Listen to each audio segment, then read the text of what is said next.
Hi everyone, welcome back. We've got a brand new story to share with you. So let's begin. My name is Raymond. When my girlfriend insisted I meet her parents over dinner, she said it was important to her. When someone you care about asks you to do something like that, you just do it. So I showed up, thinking it would be a simple dinner, polite conversation, maybe some awkward small talk. But at that dinner, my girlfriend laughed and trashed me right in front of her parents, in Spanish. She thought I wouldn't understand a word she was saying.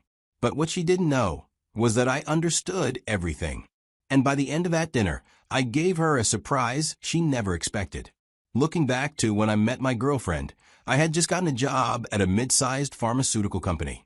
I was in an entry-level position, mostly dealing with internal documentation, shipping logs, and basic reporting. Still, it paid all right, and more importantly, there was room to grow. It was during one of those routine office days, buried in paperwork, that I met Valeria. She worked for a logistics company that partnered with ours. They handled internal package transfers between branches. That afternoon, she came in with a small padded envelope meant for my supervisor. He was out at the time, and I was the one stuck covering his deliveries. I didn't think much of it at first, just another delivery person dropping off something. Valeria walked in with this professional, straight-to-business energy. She looked like she didn't waste time with small talk. And for some reason, that made me want to get her to laugh. I don't know why. So I made a dumb joke about how we were the most exciting stop on her route and how she should savor the experience. It wasn't a great joke, but she smiled. Over the next few weeks, every time Valeria had a delivery for our floor, she didn't just drop it and leave.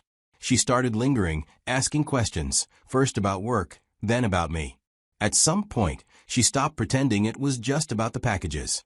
She had this warm, earthy charm about her. And it didn't take long before I realized I wanted to be part of whatever that was. I was single, not caught up in any messy situations, and for the first time in a while, someone genuinely interesting was right in front of me. She seems to see something in me, too. So I decided not to overthink it. One afternoon, she stopped by my office like she does when she's around. As she was about to leave, I asked her casually, "So what's the plan for tonight?" I expected her to say she was going out with friends or something light. But instead, she smiled and said, "Sleep. Just sleep." We both laughed. It was such a funny response, and it broke any tension that might have been there. That's when I figured, this is my window. I told her, "I've got a better plan. There's this new place my friend told me about. Good food, quiet vibe. I think you'd like it." For a moment, she didn't say anything. She just looked at me, like she was sizing me up, deciding if I was serious. Then she gave a little nod, said, "All right," and that was it. I took her number, and by that evening, we were sitting across from each other at that restaurant. The place actually lived up to the hype. It was trendy, but not noisy, had that warm lighting. We talked for hours, from music to food to random little things that somehow felt important. That night ended in the best way possible. After that, we kept in touch, chatting and calling. I found myself looking forward to hearing from her. It didn't take long before I realized I was falling. A few more dates in, I stopped dancing around it.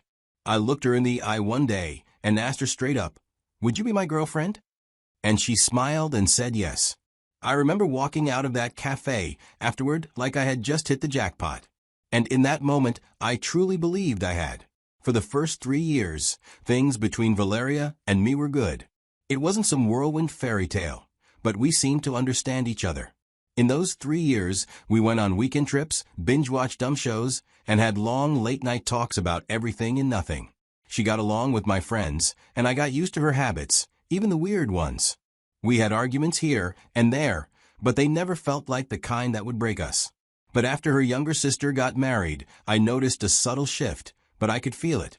Valeria started bringing up marriage, casually at first. A joke here, when it's our turn there. But over time, it got more pointed. She began talking more about her parents' expectations, about how, in her culture, it wasn't just about what we wanted, it was about what her family expected. And they expected her to settle down. Soon, I understood where she was coming from. I respected it.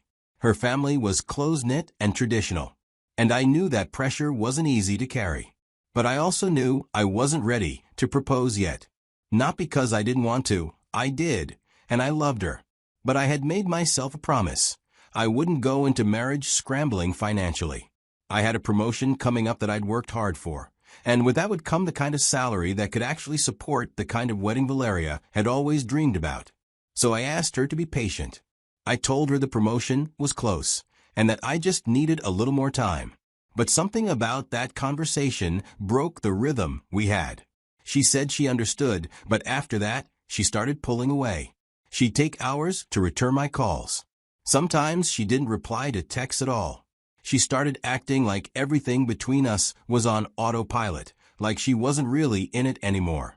There was this coldness in how she spoke to me, like she'd already started emotionally checking out.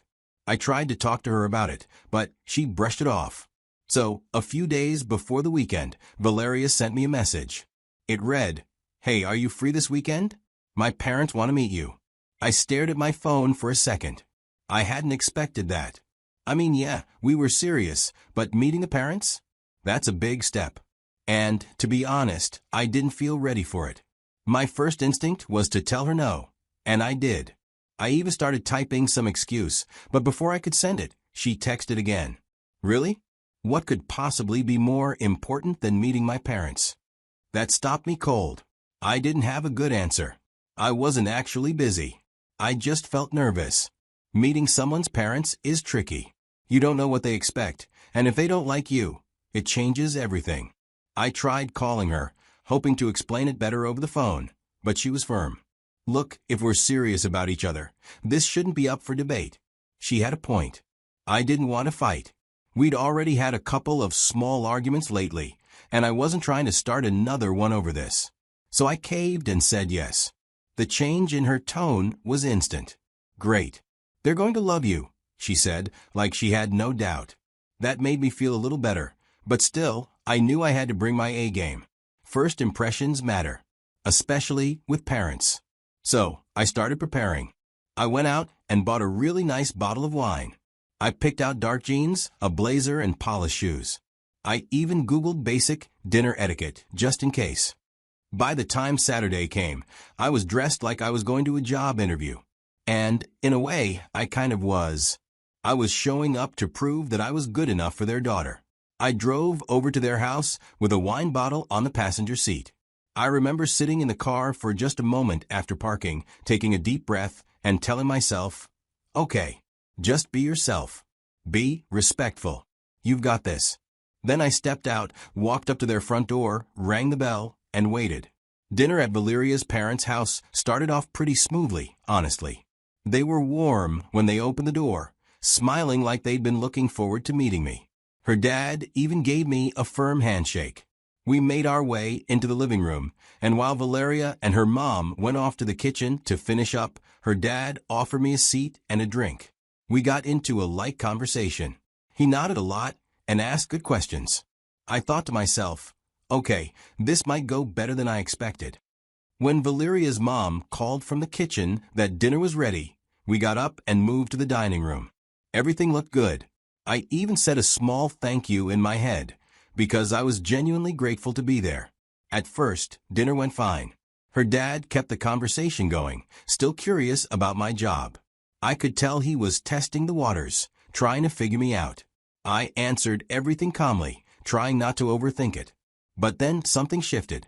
Her mom said something in Spanish, and all of a sudden, the whole family burst out laughing. Everyone except me. Now I speak Spanish. I understand it well, but I didn't let that show. I just kept eating and looking down at my plate like I didn't catch a word. What she said, though, it cut.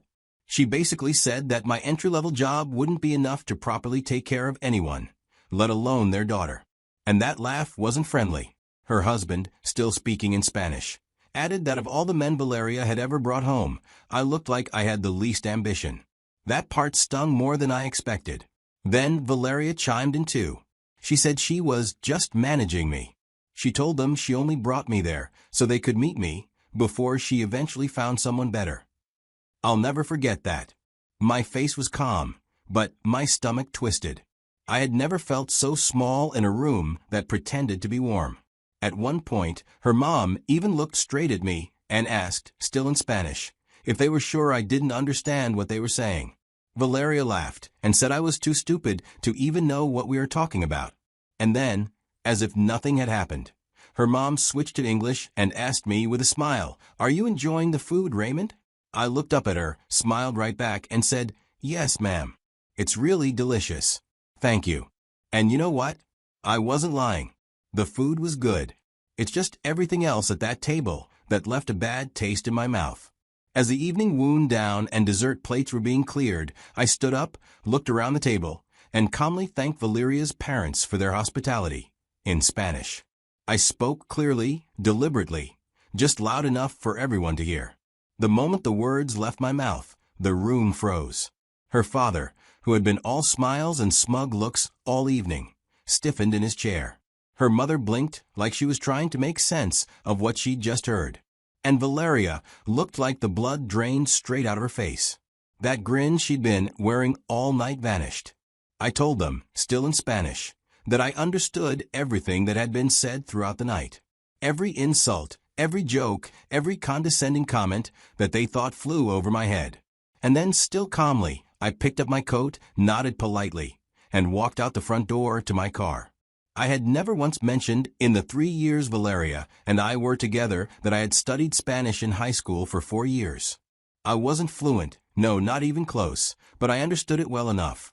I couldn't carry on a full conversation smoothly, but I knew the words. I recognized the tone. I knew enough to sit there through an entire dinner and hear myself being mocked to my face without flinching. And funny enough, I had actually spent the last week practicing one sentence, just one, "Thank you for having me," because I wanted to make a good impression. By the time I got home, my phone had lit up with at least 10 missed calls from her. A few texts too, the usual mix of panic and guilt. She kept asking why I never told her I could understand Spanish, like that was the real betrayal. Not the way she laughed at me. Not the way she let her parents tear me down for sport. I stared at the screen for a long minute, then turned the phone face down on the counter. I didn't block her. I didn't even respond. I just let the silence speak for me. Because after hearing what I heard at that table, I didn't feel like I owed her a single word more. The next day was Sunday morning, and I was just lying on the couch, half watching some random documentary playing in the background. I hadn't touched my phone all morning. I didn't want to. I'd been quiet since that dinner. No calls, no texts, no explanations. I figured silence would say more than I ever could. That was the plan, anyway. But then I heard the knock. I already had a feeling who it was before I even got up. Sure enough, I opened the door, and there she was, Valeria. She looked pissed, tired, and confused all at once. The first thing out of her mouth was, "Why are you ignoring me?" It was a straight confrontation. I didn't flinch. I told her flat out, "I don't owe you anything." And I meant that. Whatever we had, whatever I thought we were building together, that ended that night. She tried to brush it off, like it was all just a harmless joke. Said I was taking it too seriously. That she didn't mean any of it. But that's the thing. Whether she meant it or not didn't matter. Some things you don't say about someone you claim to care about. Some things you just don't do. And the way she laughed that night? That wasn't someone making an innocent joke. That was someone comfortable disrespecting me. When she stepped forward and tried to come inside, I didn't even hesitate. I stopped her. I told her clearly, "You're not welcome here." Her face dropped. She didn't expect that. Maybe she thought I'd argue or give in. Instead, I just shut the door. I locked it. That silence didn't last long. She started texting, calling, voice notes. At first, it was the usual, "You're overreacting. Can we talk?" Then it turned sour. The guilt trips. The insults. Name-calling. Blaming me for being too sensitive or too cold. I watched it all pile up on my screen until it was just noise. That's when I blocked her phone, social media, everything. I did it to breathe. I did it because I finally saw her clearly, and I realized I deserved peace. So, I gave it to myself. Walking away from that relationship wasn't easy. I'd be lying if I said it didn't hurt. There were good moments when I truly believed we had something strong. But after that dinner, After seeing who she really was when she thought I wasn't watching or listening, I couldn't pretend anymore. Respect is a line you don't cross. And once it's gone, it doesn't come back. So I ended things. The days that followed were heavy. There were moments I'd catch myself wondering if I missed a sign, if there was something I could have done differently. But the truth is, sometimes people wear masks, so well that even when you're looking straight at them, you don't see the cracks until it's too late. I had to accept that, not blame myself, and just move forward. So that's what I started doing. I turned inward with intention. I began focusing on myself, my goals, my career, my health, the little things I had neglected. I poured energy into my work, picked up books I'd been meaning to read, and reconnected with a few old friends. I wasn't out there looking to fill the space she left. I wanted to understand it, sit with it, and grow from it. I won't say I'm all better. Healing doesn't happen overnight. But I'm getting there. And what keeps me going is knowing that I didn't let that night define me. I didn't stoop to her level. I stood up for myself in the way that mattered, with dignity. One day, I'll meet someone who sees me fully and doesn't play games. But until then, I'm okay being on my own. In fact, I'm more than okay. I'm learning who I am without anyone else's noise clouding my voice. And if there's one thing I've taken from all this, it's that self-respect is non-negotiable. No matter how much you care for someone, you have to care for yourself more. That dinner may have been the end of a relationship, but for me, it was the start of something better. A life that's honest, peaceful, and fully mine. Thank you for watching.